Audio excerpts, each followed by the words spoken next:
Hello à tous, dans ce cours, on va parler des différents sélecteurs en CSS. Ok, donc jusqu'à présent, à chaque fois que je voulais m'exprimer un sélecteur, je mettais le nom du tag HTML. Ok, donc là j'avais mis P parce que dans ma page HTML, j'avais le tag P.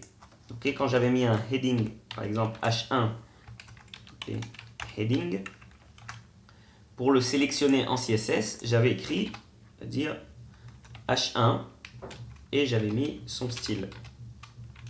Ok, on va enregistrer et là par exemple on va lui changer sa couleur, donc color, on va le mettre en bleu.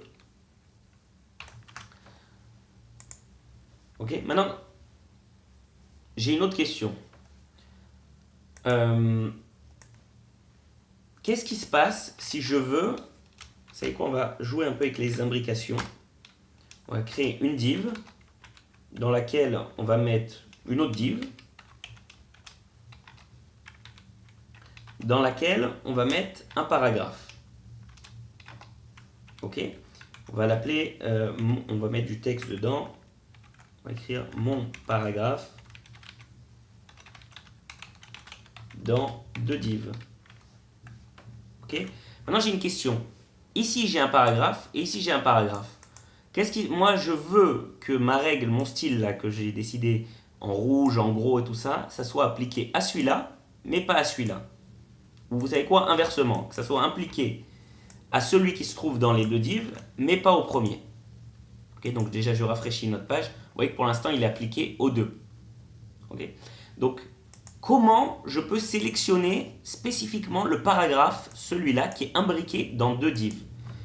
Donc pour écrire ça, le selector, on peut utiliser les imbrications. C'est-à-dire que là, si j'écris div, qui est dans une autre div, dans laquelle il y a encore un paragraphe, et bien ce paragraphe qui se trouve entre deux divs, je veux lui donner un style spécial.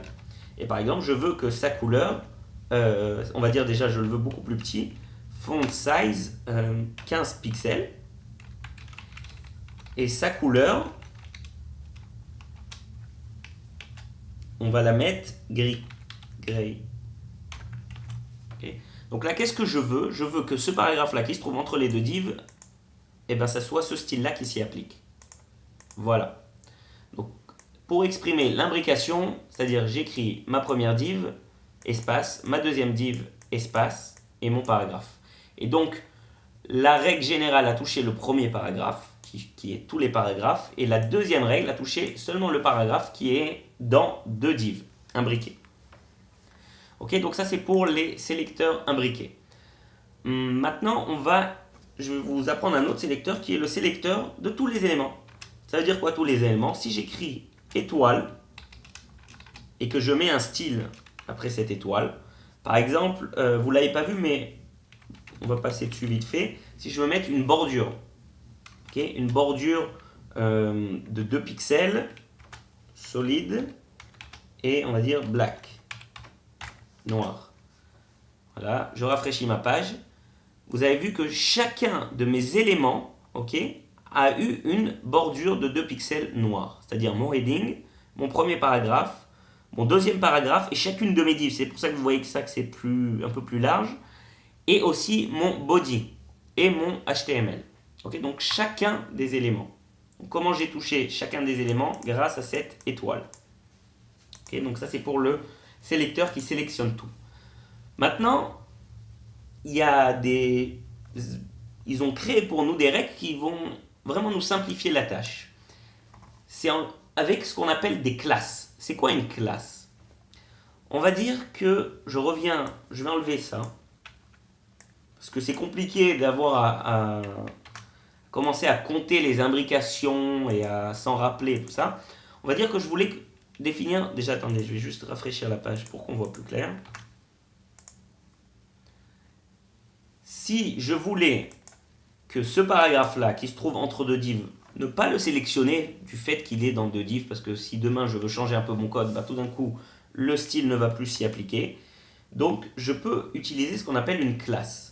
C'est quoi une classe? Là, je vais écrire classe, on va l'appeler spécial paragraphe. Ok.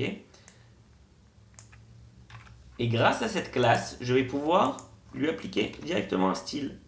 Comment je vais appliquer un style à une classe? En mettant un point et le nom de la classe. Ok. Donc là, si je reviens là, et que j'écris par exemple color orange, on voit bien que mon deuxième paragraphe auquel j'ai appliqué la classe reçoit le style qui est écrit ici. Okay. Quand est-ce qu'on utilise des classes? C'est quand en général on veut répéter le même style pour différents éléments. Okay. Parce que imaginez que spécial paragraphe, j'en ai plusieurs dans mon code. Je veux en créer un autre après ici par exemple, en dehors de mes deux divs. P. Vous savez quoi, ça n'a même pas besoin d'être un paragraphe. On va le mettre ça avec un heading 2. Mon titre spécial. Ok, bon. Donc là, j'ai appelé spécial paragraphe. Vous savez quoi, vu qu'il y a un heading et un paragraphe, on va l'appeler juste spécial. Et je vais la mettre aussi sur mon H2. Je retourne dans mon CSS et on l'a appelé maintenant juste spécial. Et vous voyez bien que et mon paragraphe est en orange et mon titre spécial à l'aide de H2 est aussi en orange. Okay. Donc j'ai appliqué le même style à plusieurs éléments en leur donnant la classe du nom que j'ai choisi spécial. Maintenant, quand on a des éléments où il y en a un seul qui va se comporter comme ça, je vais vous donner un exemple. On va créer encore un autre paragraphe. Et là, on va dire qu'il y en a un seul qui s'appelle comme ça. Je vais lui donner ce qu'on appelle un ID. On va dire ID, on va l'appeler unique.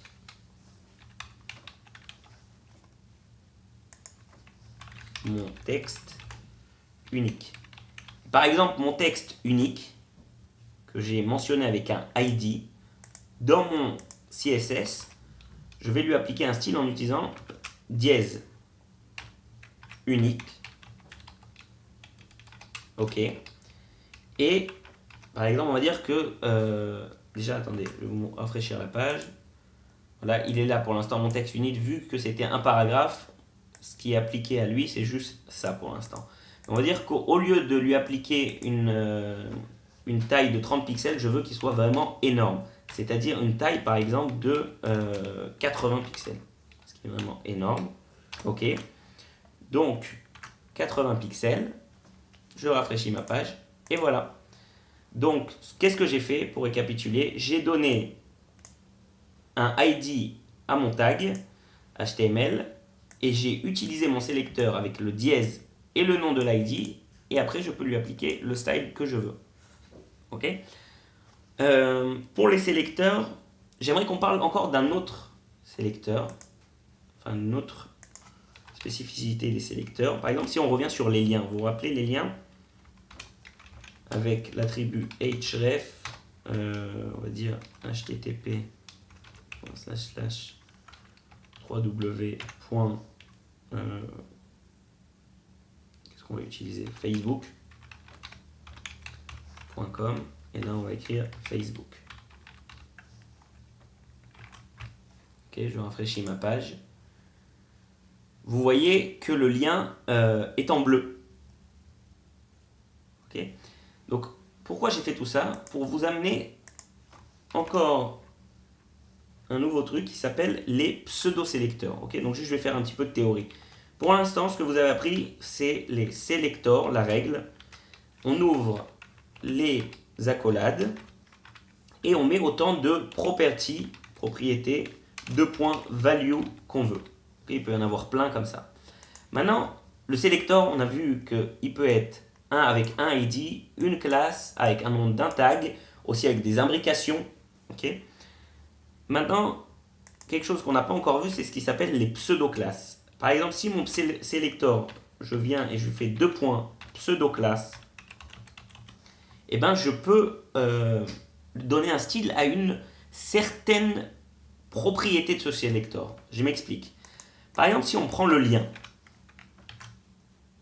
okay, donc on revient sur le lien qu'on a créé ici. Ah. C'est quoi? On va faire un peu de ménage. Juste pour... On va faire après. Le lien, il a plusieurs pseudo-classes intégrées. C'est-à-dire que si j'écris par exemple a2.link, si j'écris a2.over,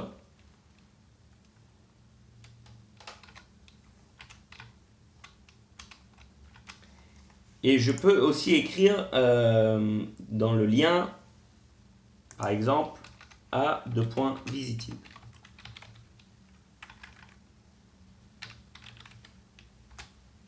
Ok? Donc, où je veux en venir? C'est le même lien. Maintenant, ce lien, je peux lui expliquer des différents styles en fonction de ses états. A2.link, c'est le lien quand il n'a pas encore été cliqué. A2.visited, c'est le lien une fois que j'ai déjà cliqué dessus. Et A2.over, c'est le lien quand je passe ma souris dessus. Ok, donc vous voyez que pour l'instant, j'enregistre, je rafraîchis, j'ai rien changé. Maintenant, si j'écris A2.link et que j'écris par exemple color, ok, orange,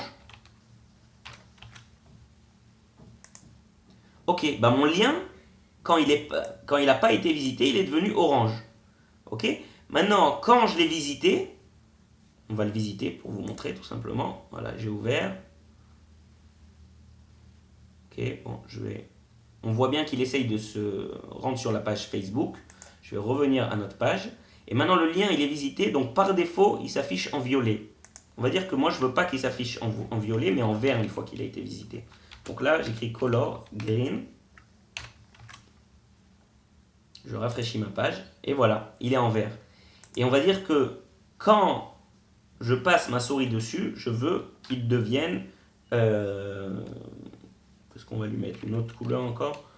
Color blue. Ok? Donc, je rafraîchis ma page. Ah, mais par contre, en fait, comme il est à la fois visité et over, si je veux que ça marche, je dois écrire le over après le visité. Ok? Donc, voilà. Et maintenant, quand je passe ma souris dessus, vous voyez qu'il devient bleu. Donc, c'est quoi ça? Link, visited, over, c'est des pseudo-classes. Okay, il y en a plein des pseudo-classes. Encore un petit exemple de pseudo-classe. Par exemple, si j'avais fait une liste de paragraphes, on va dire, je vais enlever tout. Voici mon paragraphe 1. Voici mon paragraphe 2, 3, 4. Ok, 2, 3, 4. Donc voilà pour le HTML. On va changer maintenant le CSS. Je veux, par exemple, donner un style spécial à mon paragraphe qui est le premier. Le premier enfant de son container. First child. Okay, ça aussi, ce first child là, c'est une pseudo-classe. On va dire que juste le premier, je veux lui mettre une font size de 30 pixels.